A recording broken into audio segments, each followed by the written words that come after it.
Good day, everyone. My name is Mi-kyung Shin, Education Specialist in Education Sector Group in ADB. Thank you so much for joining this session. The topic of this session is digital credential via blockchain, which is really innovative and promising technology in education credential. I strongly believe we can learn a lot from this session. Our speaker will deliver his presentation for 30 minutes and he will receive our questions. Then I would like to invite our speaker, Mr. Tim Miller. He is co-founder and managing director of Certif-ID. Mr. Miller, the floor is yours. Thank you. Great, thank you very much. Thank you very much, Mi-kyung. Thank you very much, ADB. Let me just share my screen and then we can get started. So I'll share my presentation. Okay, hopefully you can see my presentation. Can you see my presentation? Is it working? Yes. Okay, perfect. So good afternoon, good morning, everybody. Thank you very much for the opportunity to introduce digital certification using blockchain today and also introduce our company Certif-ID. Yeah, it's a real pleasure to be here and especially as part of the innovation marketplace. I think there's so many interesting new technologies that will have an impact and are already having an impact in education. And I think it's a great forum from ADB to be able to share some of these new technologies with you. So today, I'm really excited to share more information around digitizing certification with a focus on, of course, the education sector and using blockchain technology and giving an insight into that new technology and how it will and can and will play a significant role in education going forward. Two main things that I really like to go through today is how educational sectors or how the education sector can really leverage this new technology to address this so-called new normal in the digital world that we're in terms of certification. And secondly, how the world of digital certification and also using blockchain technology can really help the recipient of credentials, so the end user, the individual, to really be able to showcase themselves and be more competitive in an ever increasingly competitive job market and employment sector. So this is what I'd like to cover. And to start with a little bit about myself. So Mi-kyung, thanks for the introduction, a little bit of background just to introduce myself a little bit. So as mentioned, I'm the founder and managing director of Certif-ID. And I will go through Certif-ID in a minute, a bit about my background, which kind of explains why we are doing what we're doing at Certif-ID. So I've spent nearly more than 15 years, it seems to get more and more every year, of course, in the education and certification industry, worked for many years for the multinational TÜV Rheinland, which is an independent third-party certification body based out of Germany. And for them, I worked all over the world, but particularly in Asia. So a number of years in Japan. I've spent more than 7 years living in India also, and traveled and worked extensively through Asia in that time. And through that time, I was responsible for the education business, particularly focused on vocational education. And with the work that we were doing, we were working in about 24 different countries. And one of the hardest things that we were always dealing with as a professional training company was how do you support the end user once they have a qualification to actually utilize that to get better opportunities in the job market? And how do you, in a world that's becoming commoditized in terms of certification, how do you gain increased value or provide additional value to end users with certificates? And that's where the concept behind Certif-ID came about, is how do you use new technologies to really play a role in bringing more trust and transparency into qualifications, enabling more harmonization opportunities with skills and competencies across borders. And we really strongly believe that the blockchain technology can play a significant role in that, along with the overarching digitization of outcomes. So what most people talk about, and to start the presentation, is around blockchain. And blockchain, I think, is a technology that's now been around for 5 to 10 years or so, but it's still something that most people are learning a lot about. And it is quite it is new, it is a very technical technology, but I'd like to try and break that down a little bit to make it more relevant to the education sector. First and foremost, blockchain is a technology. It's not a cryptocurrency. So a cryptocurrency like Bitcoin is obviously a financial tool that utilizes the blockchain technology to operate. But what blockchain technology is, in essence, is a way of storing data in a decentralized way. So rather than having a single server where there is, in essence, a single point of failure, so it could be hacked, it could be influenced, it could be tampered with, you have data that's stored in a distributed way across a number of different nodes or computers around the world.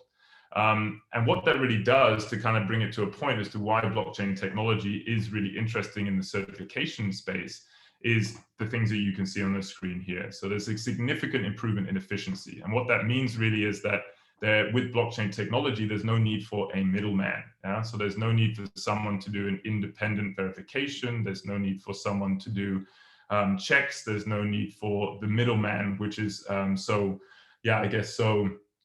important in today's world in terms of how certification is managed. Secondly, there's a real increase in security. So what blockchain provides is a secure and tamper-proof and vendor-independent verification. So basically, it means that when you have a certificate, it will have a QR code on it or a link on it, which enables anyone anywhere in the world to instantly verify that certificate. And that verifies not only that it's an original certificate, but a lot of information around who issued it, when it was issued, with a specific time and date, and a range of different data that is stored along with that certificate as well. What that leads into is a prevention of fraud, which is a huge topic and an increasing topic with COVID. So what it means is that it's almost impossible to fake a certificate, because if any data on a certificate is changed, a name, a date of birth, and a learning outcome, a location, a date, etc., instantly there is a trigger on the blockchain to say that something's been changed, and there would be a invalidation of that record. So it's very, very difficult and honestly almost impossible to fraud any type of certificate that's linked onto blockchain. From an end user perspective, it provides ownership. So when an end user receives a certificate, they own that certificate. So there's no need to go back to a provider and ask for a background check or ask for a validation. Is this a real certificate? I would like another copy of my certificate, please, and so on and so forth. Once the certificate is issued, it is owned by that individual, and that individual can decide who to share that certificate with, when to share it, and enables them to get it background checked and verified very quickly by an employer without having to go through a number of hoops to make that happen. Promoting awareness, of course, it's digital, and what blockchain and the overarching digital aspect of this technology enables is that you're able to share it, and share a certificate not only as a document but as a data storage. So you're able to share that information on social media and professional networking platforms and with CVs and so on and so forth, and you're able to really provide the reader of that information or that certificate with a lot more data. So you promote a lot of awareness around your qualifications and so on.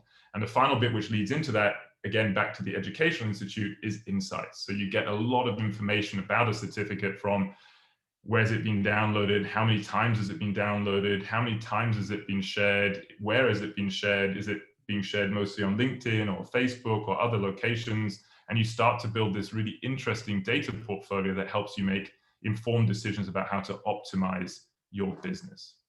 So moving to the next slide, and just to kind of summarize that in terms of certificates and what it really means in terms of the education market when you're talking about certificates. So there are a number of factors which are important, and some of them are becoming increasingly important when you're looking at certification.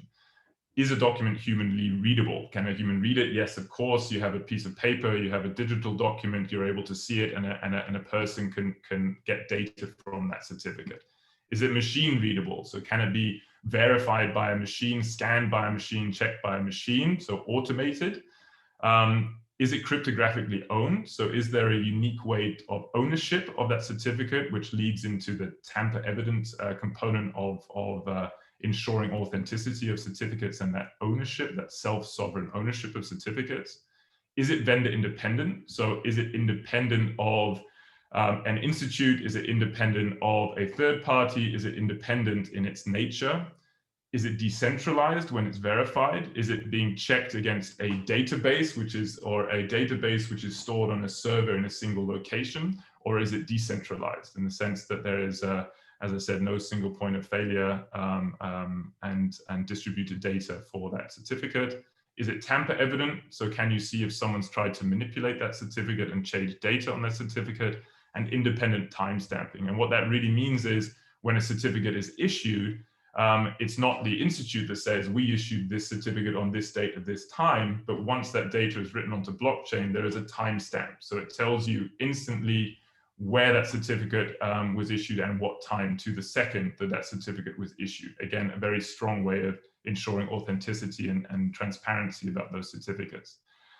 So these are things that are either already very important or mainstream or becoming more important. And you can see from the different technologies, which are more and more familiar, starting with paper certificates and printed certificates, which you hand over, which of course have a kind of personal value to an individual to put on the wall, which is something that isn't going to go away necessarily. You have PDFs, which again is a digital version of a paper certificate, which is again something that is stored on a computer. You have badges, which are very similar to a PDF, but have a much better marketing component. So you're able to share them on different social media channels in a much better way and share some data, but it's a very formatted approach. You have digital signatures, which focus on the signature as the proof of issuance and therefore have a tamper evident component to it. And you have blockchain, which covers them all. And I think that's what's really growing in understanding in the market now, is that there are more things that are important in terms of ownership and management of credentials as well. And that's where blockchain plays a major role. And as mentioned before, in terms of what we do at Certif-ID, this is why we chose the blockchain technology, because we really feel that to really build trust and transparency in educational outcomes, it's really important to use a technology that can provide you with all these different elements and components that are important for certification.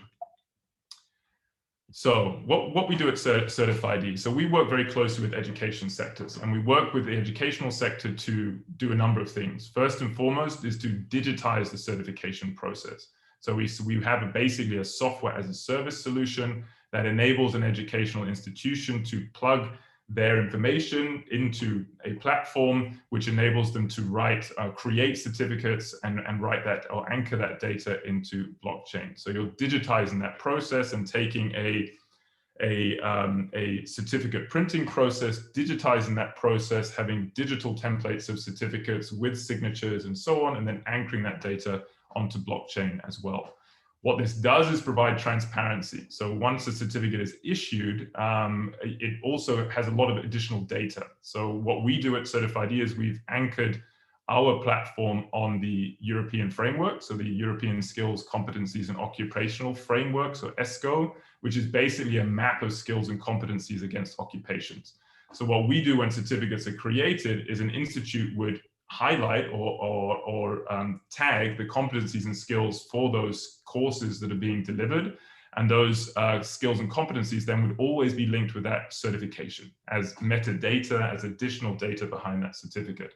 So when someone wants to verify a certificate, they would see who received it, what the course was, who the issuer was, what the delivery method was. So was it a virtual course? Was it a blended or a blended course or a virtual course? What the skills and competencies were, what the type of exam or verification component was to that course, and importantly, who the issuer was and when. So lots of different data that really differentiate it from a standard certificate issuance process. Trust is a major component. So when a certificate is being issued and say an institute issues a certificate that's anchored to blockchain, what that certificate has on it, which I mentioned before, is a QR code, for example. And that QR code can be used by anyone, whether it's an employer or a further educational opportunity or an institute that is looking to give a place to a student to continue their learning journey. They have an instant verification to ensure that that is an original certificate from that institute issued at that time and all that data that they have around it with a single click, which I will show you shortly in more detail. What we do at Certif-ID then, again, to kind of take this journey beyond the certificate itself and how this technology can bring and use data to have added value to an individual at the end of a learning journey or completion of a course is we have what we call Skill Pass. So Skill Pass is basically a digital wallet solution focused on the technical education sector, which really enables someone to do a number of different things. Primarily, it's a storage of their digital qualifications. So you have a digital wallet where you store your digital credentials that you can share with anybody, either on LinkedIn, by email, by WhatsApp, by whatever it may be, to connect with a recruiter, for example. And additionally to that, you're able to store a lot more information. So you're able to generate a CV in different templates. You're able to, or templates which are also relevant to your industry or your focus group. You're able to record a video CV, which can be curated based on the institute or based on the type of employment you're looking to gain. You're able to store documents that are relevant to your sector. So that can be further certificates, transcripts, references, and other documents that are relevant. You're also able to upload videos, for example, for work that you've done. So if you're in a technical discipline, you can upload evidence of work you've done as a welder or as an engineer or as a tooling, machining mechanic or whatever it may be, and so on and so forth. And there's a range of different things that you can add to this portfolio to try and differentiate yourself in a competitive job market and provide that digital portfolio as opposed to a physical portfolio of information that is complex, time-consuming to go through and difficult for an employer to make informed decisions about. And the final piece of the journey with that Certif-ID provides is insights. So as an educational institution, data is the new oil. Yeah? So it's incredibly important to understand what's happening with your students, both during and after they've completed courses. And with the insights you get from certificates, it provides a very interesting overview as to how certificates are being used, how they're being shared, where they're being shared, and so on and so forth. And that really provides an opportunity for institutes to understand how different courses are performing, how the outcome of learning is impacting students, and how they are, at the end of the day, making progress in the job market. And at the end of the day, that's what's so important for education, is to ensure that the outcome of learning really is adding value to an individual and supporting them in a journey to get into employment or to continue their learning journey to progress in a career. So these are the different things that Certif-ID work with, and it's really an end-to-end solution that focuses with that trust and transparency of digital certification, which connects in with the education sector, and then from that feeds into the individual to give them a real added value in terms of the outcome of learning through certificates, or digital certificates, which they own and manage, through a skill pass, which gives them the opportunity to add a huge amount of information that differentiates them in a job market, and then brings that all back with a data overview that the educator and the institute can use to progress. So to kind of bring this to light, what I think, what I'd like to do is go through a use case, which I think really sort of brings it to reality about how the solution can work with different types of educational institutions in different scales and different sizes. And one of our key clients based out of India is ASDC, the Automotive Skills Development Council. And they've been working with Certif-ID for about 8 months now. I'll go through it in a minute, a very large scale training and certification institution out of India. And we've really had a really interesting journey with them to support them in solving a number of challenges, which I'd like to go through in a bit more detail. So a little bit about ASDC. So for those of you who aren't so familiar with the Indian training landscape and skilling landscape, in India you have what's called the National Skills Development Corporation, which basically is a public-private partnership between the government and different industry sectors. And what they've done is set up a framework that enables sector skills to be established that focus on different industries and provide skilling and certification outcomes. And the first of these sector skill councils to be created was the Automotive Skills Development Council, which is our client in India. They have the goal of skilling 25 million people over the next 10 years. And I think that's actually, they've made a really good start on that already, obviously impacted by the challenges around COVID. They focus on skilling in a huge range of disciplines. So there's a huge number of courses across obviously what is a huge country in India, focusing on things like advanced technologies like IoT, mechatronics, robotics, 3D printing, AI, and so on, but also very grassroots, on the ground training in terms of welding, in terms of tooling and machining, in terms of sales. Yeah, so sales in the automotive industry as well. So there's a range of different things. Of course, a lot of that is becoming more focused on digital skills as well. And what they're looking for and what they're working towards is establishing a real environment which supports professionals to learn new skills that are increasingly relevant for the automotive industry and really gain a competitive edge in the employment market. So a little bit about ASDC. And for the challenges and why we started to talk to them to see if we could provide a solution to them. First and foremost, as I mentioned, ASDC is a huge organization. So they work with 400 plus different training and assessment bodies across India and have a very complex setup to manage as almost an accreditation body for training and certification. And what they were looking for, the challenge they had, was no end-to-end single solution to digitize the process of issuing certificates for training and assessment.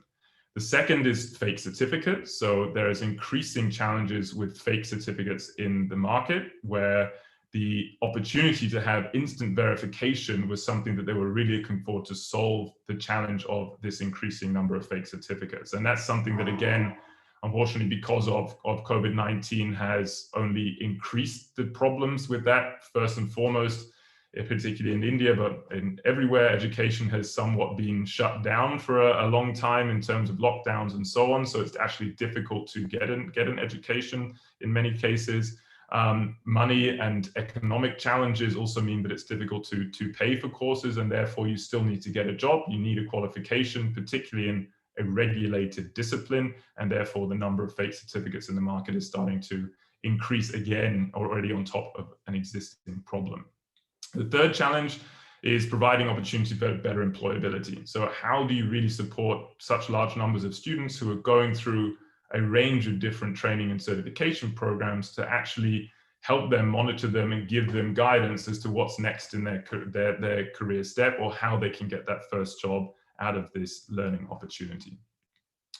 So how do we support them, and what have we done with Certif-ID and ASDC to really solve some of these challenges? So first and foremost, as mentioned, Certif-ID is a solution that enables ASDC to work with a range of different training partners and assessment bodies under one single umbrella. So they're able to use the system to appoint training companies, to create templates and manage certificate templates for different courses with different partners.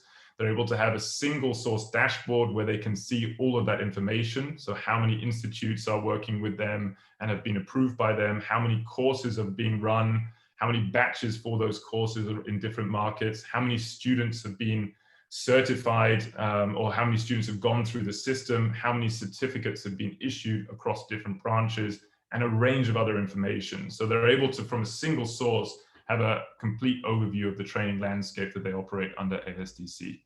They're able to manage those institutes, so you're able to approve training partners, you're able to also disqualify or cancel training partners based on whichever contractual or regulatory environments you have.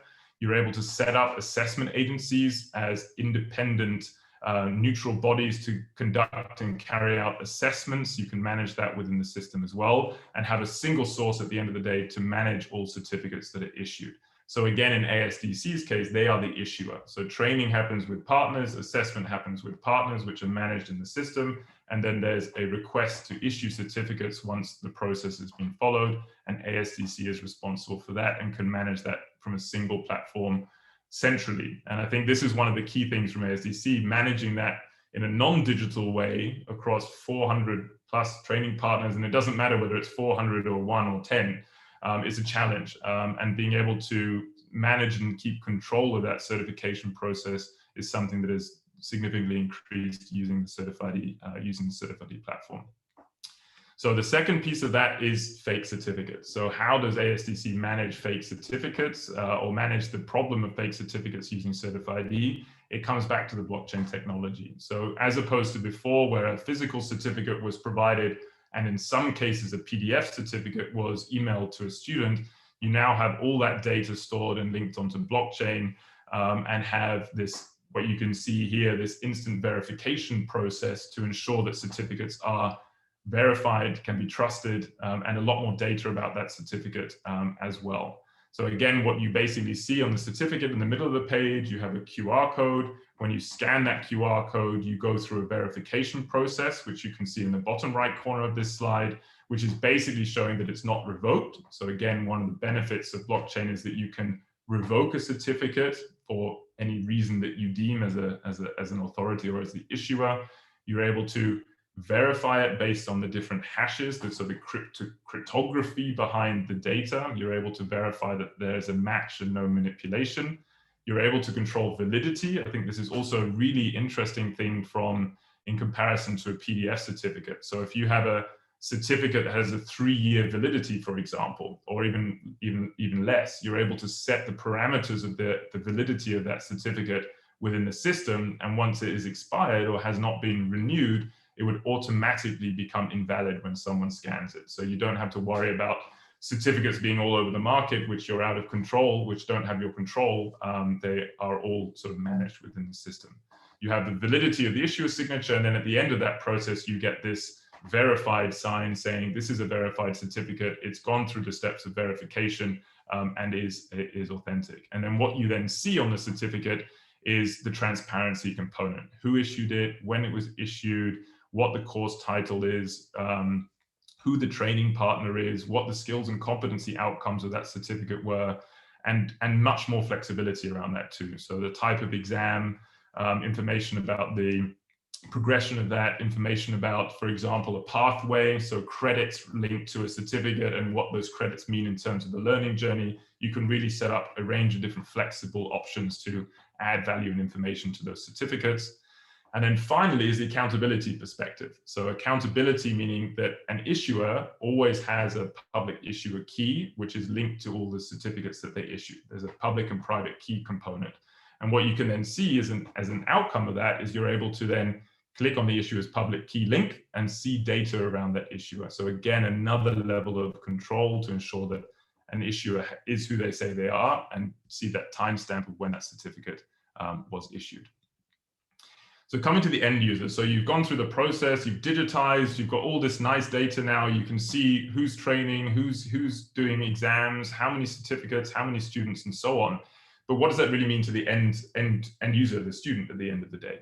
So this is what I mentioned around skill paths. So basically what, from an ASDC perspective now, what they have as an end user is that students are able to have a skill path. So rather than just having a piece of paper, which they have to carry around, or a PDF, they now have a digital solution, which is stored either on an app or just on their mobile phone, or as a link or as a WhatsApp message. You basically have what is called skill paths. So this is a digital wallet where, of course, the certificate that's been issued is stored, which you can then share. You're able to update skills and competencies. And this is a combination of being able to do a self-assessment for skills. It's a combination of the tags of a certificate that you receive with skills and competencies that are linked into your skill and competency overview. And then you're also able as a student to then add employability tools. So you can add CVs, which again there's an automatic tool to help you generate a nice modern CV in different templates. You can record a video directly off your mobile phone, for example, that stores an interview as part of your profile.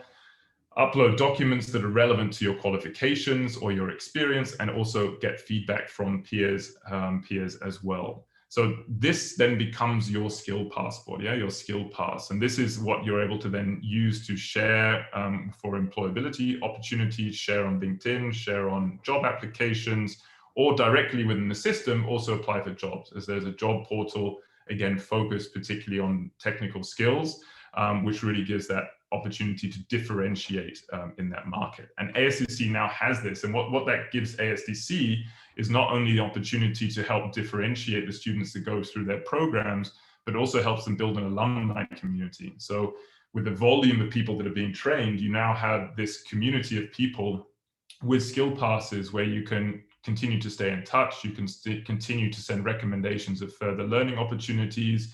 You can push job notifications and interests into that community, and a range of different things which really support the outcome of learning. So as opposed to education finishing, certificate done, thank you very much, there's a name on a database and we could send you an email, you now have this sort of interactive live community of professionals that have gone through different training programs under the ASDC umbrella.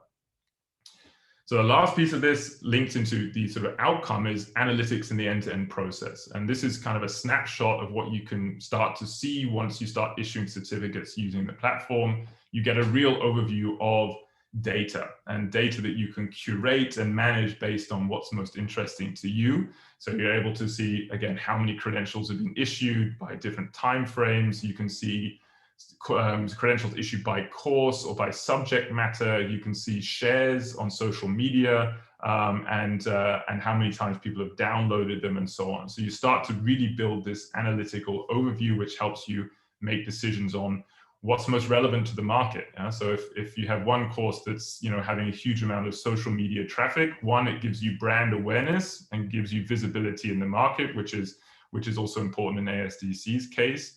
But it also gives you insights into training partners' performance. It gives you information on what industry is finding most interesting in terms of skills and competencies of different courses that you run, and helps you continue to progress and develop and optimize as an educational company as well. So summarizing really, how ASDC has used this as an example, and hopefully it kind of brings a bit more clarity into how the system actually works and what it offers. So for sure, brand protection. And I think for all of us, especially in the certification industry, your brand is everything. So if you lose faith, or the market loses faith in your certificates and your outcomes of learning, it very quickly has a spiraling effect on your sort of value proposition in the market. So having an opportunity to protect your brand, to show that you are working hard to ensure that there is transparency and trust behind what you do is increasingly important, especially when you're looking at qualifications across borders, for example. And I'll come to a couple of examples of that in a minute as well. Increased operational efficiency, again, ensuring that you have a single source platform to manage a lot of the certification outcomes. It really shows that there's an opportunity for efficiency gains, not only in terms of digitizing a process and not having to print, not having to send, not dealing with logistics and so on and so forth, but just in terms of operational efficiency as well. And then data analytics. And as I said, I think certification hasn't taken the step that it needs to yet in terms of really building a data structure behind the outcomes of learning. And I think that that's something that will dramatically change in the near future. Certificates are becoming commoditized, and you need to understand and provide more insights into what the outcome of learning is, and that data analytics will really play a significant role in the near future as well. So as a summary from ASDC's perspective, more than 400 training partners and assessment agencies are using the platform to manage the outcome of learning. You have 50,000 certificates, quite a lot more than that now actually, that have been issued using the Certif-ID platform, and significant time savings and operational efficiency for ASDC in this case. So just to come before what's next and how it works, and I think I was kind of given the advice of, it's nice to talk about a technology, but how does this really impact me, and how can I work with this? So how does it make sense to me, and is it really realistic for me as an institute to go and adopt this type of technology? And I think that one of the things before I go into that that's really important is a lot of the work we do is about cross-border recognition. So it's, for example, we work quite a lot in Germany with recruiters who are looking to hire people from different developing markets, for example, in the automotive sector for sure, but also in healthcare and in other sectors as well. And one of the biggest challenges they have is, if you're trying to recruit someone from or for Germany from, say, wherever, the Philippines or India, for example, a recruiter in Germany has very little knowledge and information about the educational landscape in a different market, let alone one a long way away. So to provide an opportunity to get more insight very quickly and to dramatically reduce the risk and speed the process up is something that is something that's really important to continue to take forward. So what's next? How do I get started? Really, what's the process of working with this type of technology? And again, I'm talking about Certif-ID, but in general, how would I get involved in something like this? So from a Certif-ID's perspective, there's a platform and a website. You go and sign up. You choose a model for your business model. So how many certificates you think you would issue in a given year, how many templates you have in your operation, how many courses that you operate. Do you have, like ASCC, a major operation with lots of different training partners, or are you a very small training organization that works with 1 or 2 trainers, for example? So you set yourself up in the platform, which gives you a sort of hand-holding approach to enabling you to set up yourself in the system. You create your certification flow. So who's responsible, who has admin rights to issue certificates, and so on. Importantly, you design your templates. So you can see a couple of examples on this slide. So you really create a one-to-one JSON file, so a digital file of your certificate. So it's a one-to-one representation of what you have today with a QR code on it. That template is created in the system, and then you assign courses to that or certificate programs to that template. You then issue by uploading a student name, for example, and data that is relevant to the course and the certificate. And then you issue certificates and you start to see results. So it's a pretty straightforward process. In terms of how it works, usually the average time from sign up to issuing first certificates is 10 days. We've had it much quicker than that for smaller organizations. And of course, with the likes of ASDC, larger organizations, of course, things take longer as well, especially if there are things like integrations required and so on and so forth. But in principle, it's a straightforward process that enables people to start transitioning into a digital certification structure using blockchain much more quickly than most people envisage when they hear the word blockchain. So it's something that is relatively manageable. And to give you a very brief insight, just again, because I think it's important to show you that it's not too much of a stretch in essence, the way that it works and the way that this whole sector works is basically on a subscription model. So as a SaaS, software as a service platform, which starts basically for free. So sign up and get a template and issue certificates to see whether the system works for you and how it works with your existing data. And then it starts from about $980 per year to use the system in its full application for a certain number of certificates, and goes up from there.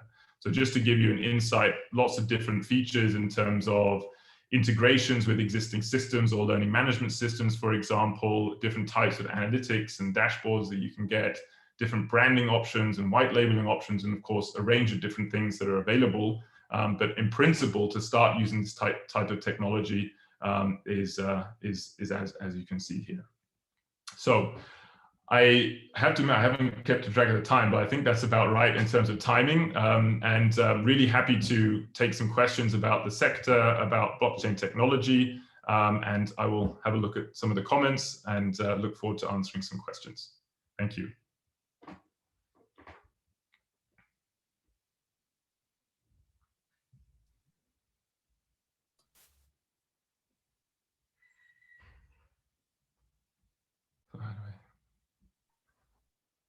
Thank you, Mr. Miller. Thank you for your informative and informative and inspiring presentation. We learned a lot, and some parts is still tricky. So we'd love to all the participants. If you have a question, please write your questions on the chat bar, please. Okay. Okay. Mr. Miller, can you see the board? I'm just having a look at the questions. Yeah, I can see there's some questions there.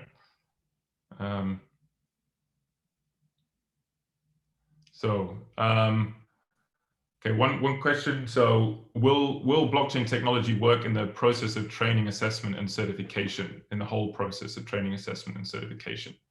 And then a follow-up question to that, is the blockchain open to a SaaS application for the whole system, or does it have to be a custom-built application to be owned by the buyer?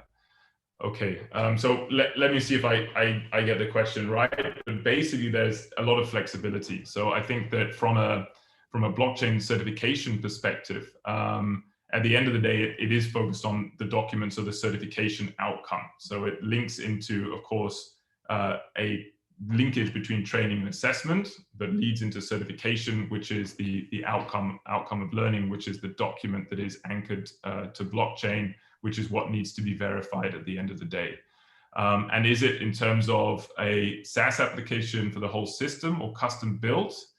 So at the end of the day, from an integration perspective, there's everything possible. So we've integrated with learning management systems that take care of training and assessment, which result in, you know, an outcome which happens in a different platform, and that outcome triggers the need or the issuance of a certificate, which is then through an API, through an integration linked into the Certif-ID platform in this case, which then issues the digital certificate on and anchors it to blockchain. So there's really a combination. So depending on what systems are already in place. So we work with a lot of companies that have real Excel data. So the only thing that's needed is to upload a spreadsheet, where we have, you know, companies that work with very elaborate management systems and learning management systems and so on, which need an integration for. But in principle, there's no need to custom build anything. Yeah? So I think it's actually better not to customize anything. It's literally plug and play.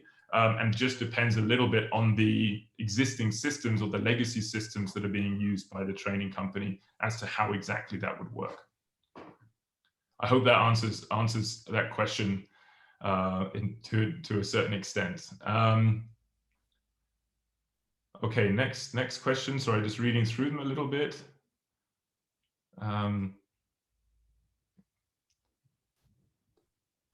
Yeah, so one example. So so one comment here on recognition of prior learning. So just as an example, so again, within the training landscape, particularly in the technical skills landscape, I think recognition of prior learning is obviously a huge topic, particularly in the developing world, where people have, you know, been doing a job for a number of years, or have had trades and skills passed down through generations, but don't have any formal recognition of their training or their qualification, their skills. So I think this is something that's also very much an opportunity here, is to link in a process of recognizing a skill set, which could be an assessment, it could be validation of work that's been done, or interviews with employers and so on, which leads into a recognized qualification, which can then be taken as a formal document of proof of skill, is also something that can be linked in here. So there are a number of discussions going on about how recognition of prior learning as a platform can lead into certification, which is then valuable both domestically and opportunities for further usage of those qualifications as well. So that's something where it's a very interesting technology for that space as well. So I think there aren't so many more questions. So if you have any more questions, please feel free to raise a hand or write them in the chat box. I'm happy to address them.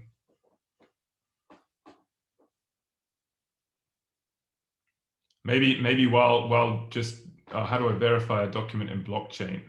Okay, so basically there's a verifier. So the way that verification works using blockchain. So if you have a certificate that has been issued and anchored on blockchain, that can be, I won't go into the technical details, but basically there is a verification portal. So that can be a website, it can be run by a government, it can be independent, it can be from a company, it can be from a training company.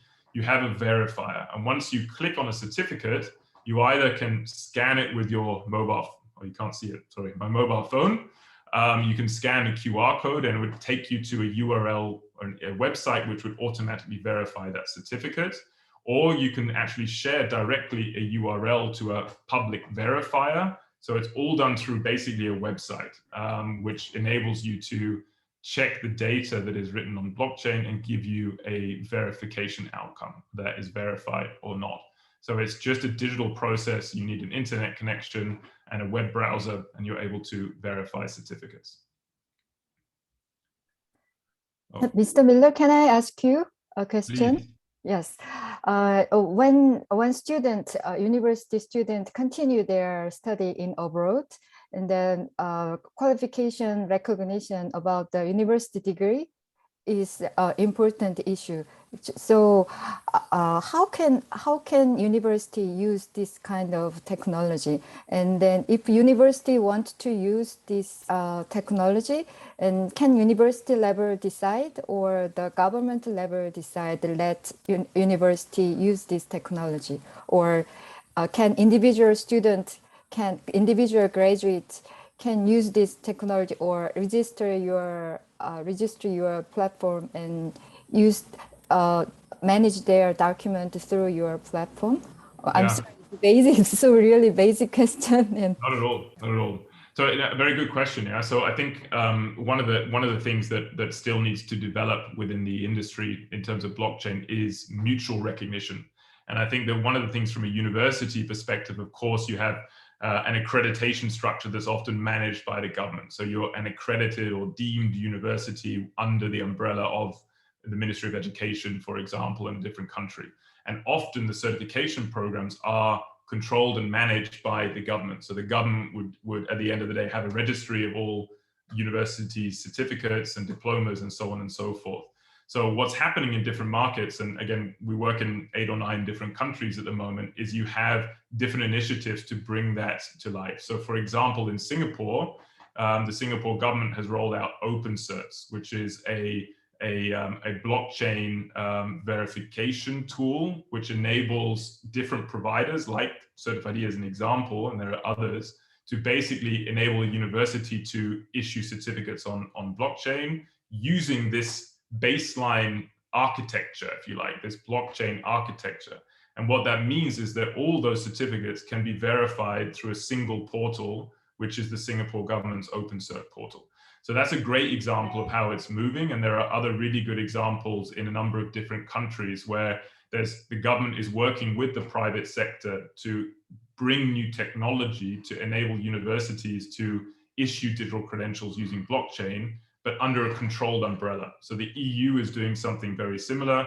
They have their distributed identity blockchain initiative, which is supporting people to have a digital identity at the end of the day, which includes credentials. And it's all about frameworks. So it's all about different frameworks that enable that to happen.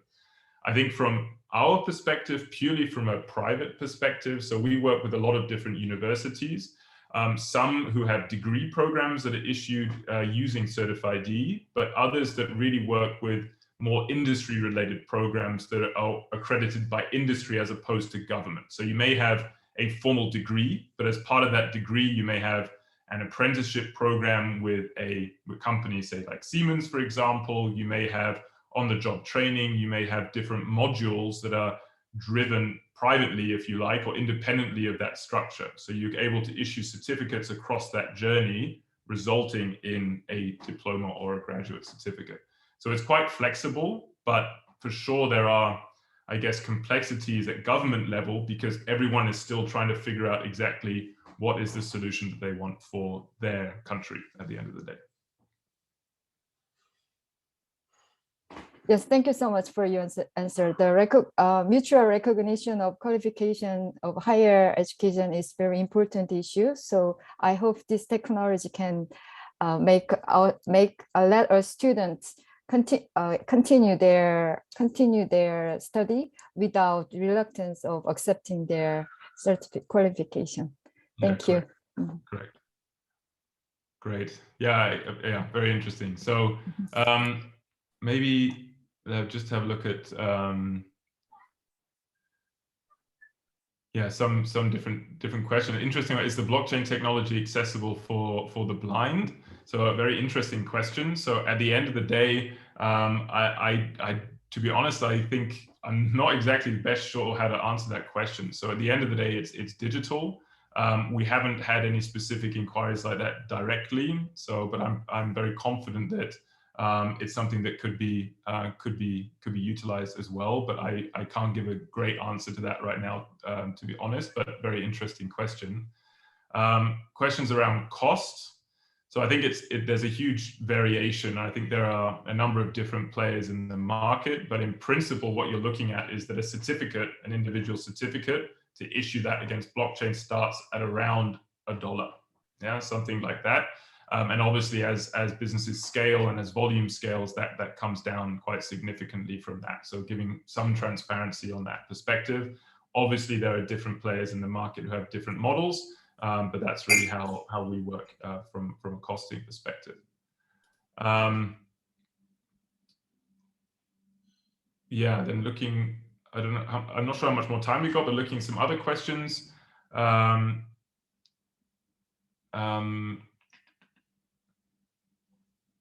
Yeah, some topics on other sectors. So also very interesting. So just a little bit more background on how we envisage going forward, how blockchain can play a role in the overarching labor mobility landscape.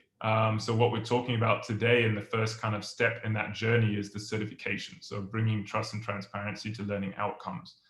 But the technology itself really focuses on anywhere where there is a transaction. So where there is a transaction between one party and another party, there's an opportunity for blockchain to play a major role. So for educational certification, it's the transaction between issuing a certificate and the recipient who receives a certificate. And likewise, through the labor journey or labor market, there are many such transactions that take place, from employment contracts to pay slips to references, et cetera. There's many different areas within that sort of chain, if you like, where blockchain can play a major role. And there are many different initiatives to really look at how that can really enhance different aspects of sort of supporting employability and supporting the labor market, particularly again looking across borders as well. So many things that are going on in that space as well.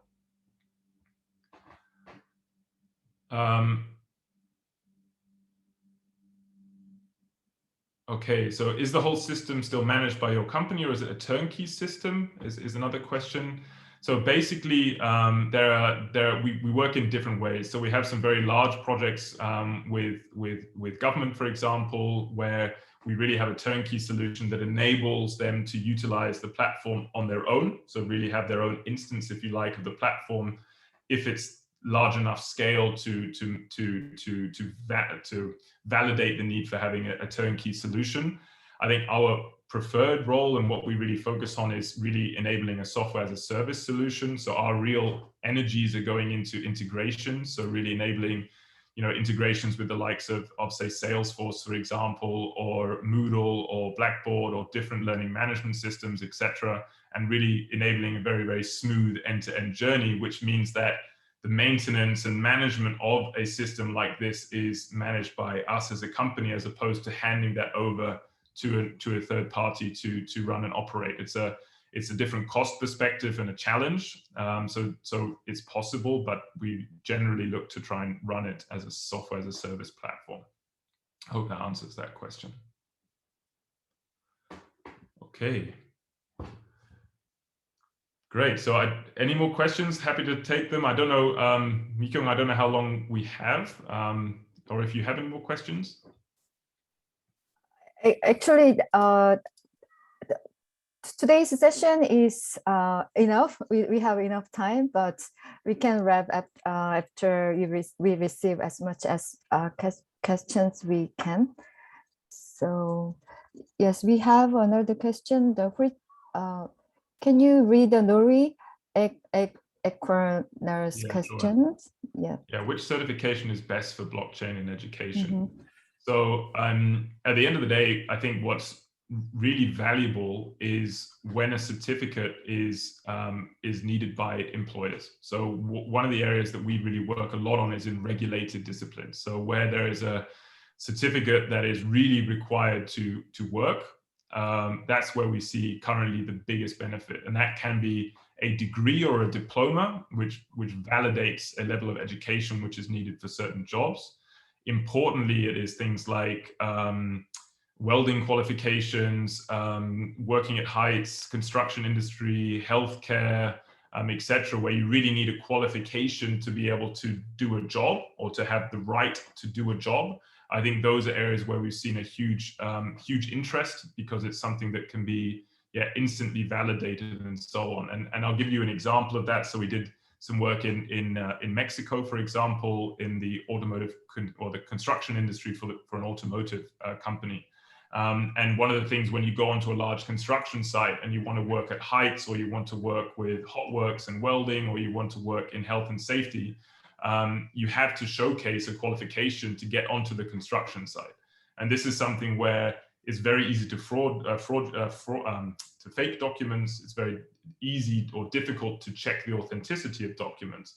And with the solution that we provide, it provides those who are responsible for checking qualifications instant verification that yes, this person has a valid work at heights permit. Yes, he has a confined space permit. Yes, he has a health and safety qualification that's required to get on site. And importantly, it's also possible to invalidate that. So if there's a breach of rules, you can invalidate that and therefore prevent someone from coming on site as well. So that's an interesting area which leads to educational outcomes that provide opportunity to work. But we also work a lot in, for example, the apprenticeship area as well. So when someone's completing an apprenticeship with a company, for example, to provide proof of that apprenticeship, and importantly, what they did, what kind of work they were doing, what outcomes of that, references to that, and so on. Very interesting space as an outcome from apprenticeship programs to use this technology to bring visibility and transparency to that process of completing an apprenticeship.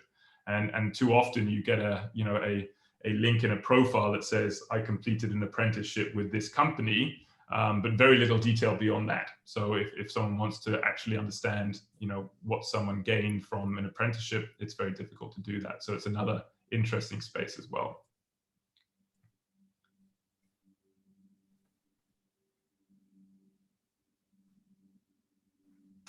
Okay,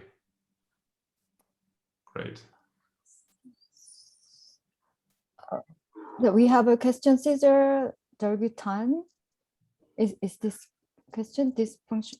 Yeah, I see it too. So okay. Again, regarding accessibility for the blind, so again, I have to look into that in more detail. I think there's some more information here which is very helpful. So it's usually provided at the operating system level, which supports those who are visually impaired. So again, I would look into that. I'm very eager to do that. I will do that straight away. Yeah. And if there is no more question, I want to ask one last question, if you allow me. And from education side, person, actually we are a little bit late or more conservative to adapt to the new technology. But I definitely trust that this technology can make us convenient, especially for students, and especially for students, it gives more credibility and convenient to apply for a job and apply for higher level of education. So as a private sector and the technology perspective, how can you recommend to the president of the university or ministers of education to use this technology to to improve the students' convenience and then trust credibility? Yeah. So I think I mean